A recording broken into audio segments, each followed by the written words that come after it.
Good day po mga kamami. For today's video, bibigyan ko lang po kayo ng update sa aming munting babuyan. Tara, samahan niyo po ako.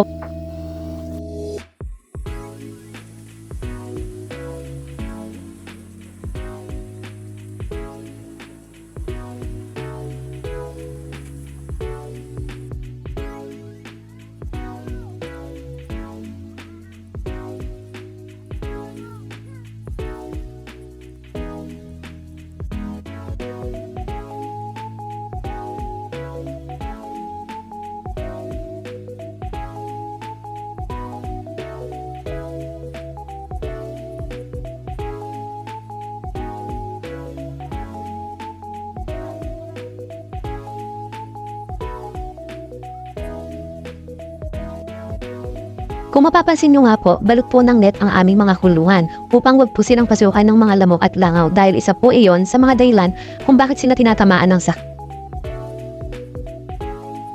At yung mga tabing naman po para hindi sila direktong naiinitan ng araw. Ang mga inahin po kasi nating buntis ay bawal ng mainitan. Bago nga muna pumasok ay kailangan po muna namin mag-spray ng pang-disinfect. Dahil hindi po natin alam kung meron po tayong mga dalang sakit na maaring makahawa sa ating mga baboy.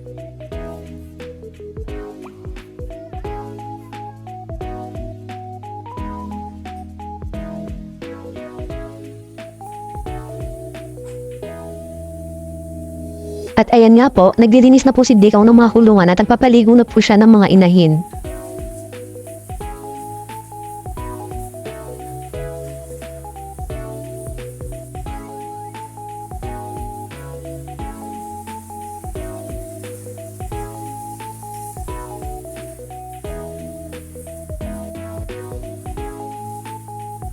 Siya nga pala mga kamami, ito na nga po pala yung mga inahin na mga inilipat namin ng kulungan. Sa mga nagtatanong nga po kung ilang kilo ang pinapakain namin sa aming mga inahin sa loob ng isang araw, ay 4 na kilo nga sa maghapon. Pag po sila ay buntis na.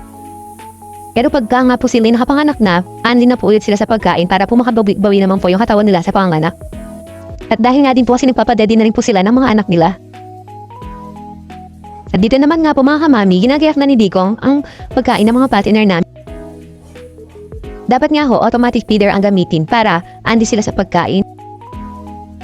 At dahil nga po kulang ang automatic feeder namin, binibilang po namin ang pinapakain namin. Halimbawa nga po dito sa 9 heads na nakakulong dito, 24 kilos ng feeds sa isang araw ang pinapakain namin sa kanila.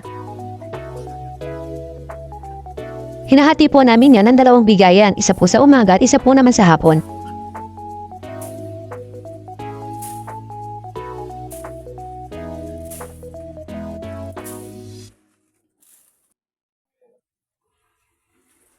At dito nga ho, si Dikong nakipaglaro pa ng bagya sa mga alaga niyang baboy. Ano yung mga tingnan mo? Gano'ng kalaki?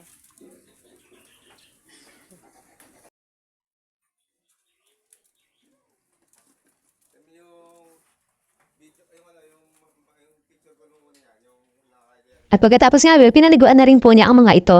Kaya po fresh na naman po sila. Nga pala mga kamami, ayan nga po pala yung mga beef na nilipat po namin ang kulungan nung nakara. Malalaki na rin po sila ngayon. Ito po ang daily routine namin sa pag-aalaga ng baboy.